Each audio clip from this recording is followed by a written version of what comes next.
Two former teammates, Russell Westbrook and James Harden, are both struggling. Stephen A., here's the opening tip question. Who are you more concerned about right now, Harden or Russ? It has to be James Harden for the moment this time. Listen, he's shooting career low numbers from the field and from three-point range, and there's no Kyrie. Kevin Durant needs you. Where the hell have you been? It's the APB out for James Harden. We can't find him right now. Russell Westbrook has the excuse of being on a new team. First year. Obviously, LeBron and Anthony Davis there, having to be that point guard, trying to learn how to fit in and find his way. That's what that's about. We don't know what the hell is wrong with James Harden right now. It's a bit befuddling, to say the least. Definitely James Harden, and here's why. He's required to be the second best player on the Nets. Yes. On the Lakers, Russell Westbrook is required to be the third best player. So just that dynamic in itself. And also, when Russell plays bad, it's because he's still giving effort. It's just 10 turnovers. When James Harden plays bad, it's because he's out of shape and or because he's injured. So it's definitely James Harden. What do you think, Mike? It's James Harden. And to Jalen's point, we have seen Russell Westbrook be Russell Westbrook without LeBron out there on the floor.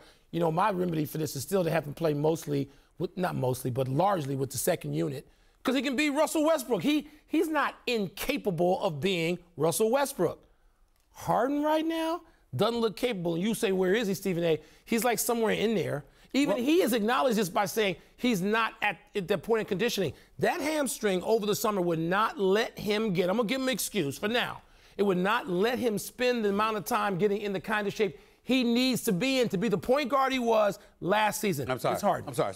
I saw too many times on Instagram, whatever the hell he was, where he was someplace there but the gym. All right, hamstring seemed to be working just fine when he was traveling all over the place. I'm not going for that. That's number one. Number two, I believe in James Harden. This is a guy that averaged at least 25 a game for 8 straight years, at least 29 a game for 4 straight years.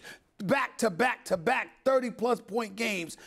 He's got to get back to the Harden that was in Houston and start dancing on people and reminding people what an offensive juggernaut he is. Right now he's averaging 16 points and only 3 free throws. Let me sort of posit this to change the dynamic. Right this minute, I agree with you that it's Harden. But in the big picture, I think we all know what James Harden's role is in Brooklyn, and we expect him to regain it.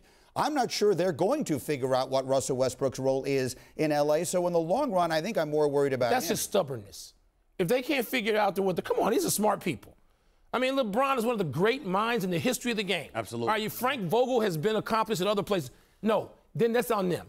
Then shame on them if they can't figure out how to use Russell Westbrook. He's going to become an incredibly important and productive piece of that team this year. Yeah, Russell Westbrook's going to continue to be that, and you got to stagger his minutes like Wilbon said and to get through the regular season. But I want to go back to the Harden point.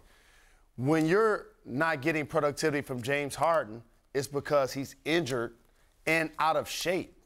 That's different from what you're unhappy about with Russ. Yeah. With Russ, he gives you effort and high turnovers. There's no dispute with the Russell angle. With the Harden angle, I'm not even disputing what you're saying there. I'm just saying I think it's incomplete. We got to add the potential of demoralization to the equation. You came to Brooklyn. You were anticipating being a big three. Remember, out of shape, Harden was still averaging near a triple-double with 25 points per game. He was doing his thing. He goes to Brooklyn, okay, and then this year you got the whole Kyrie situation. KD's there is ready, but KD is getting little to no hope. Plus you've got the changing in the rules, but it's still the officiating, what have you. I'm just saying. I agree. He knows what's in front of him. I'm saying there's more of a reason to be concerned about Harden as opposed to Westbrook because of those reasons. I want to go back to a word you said. You said Harden is demoralization? No, he gets no excuses.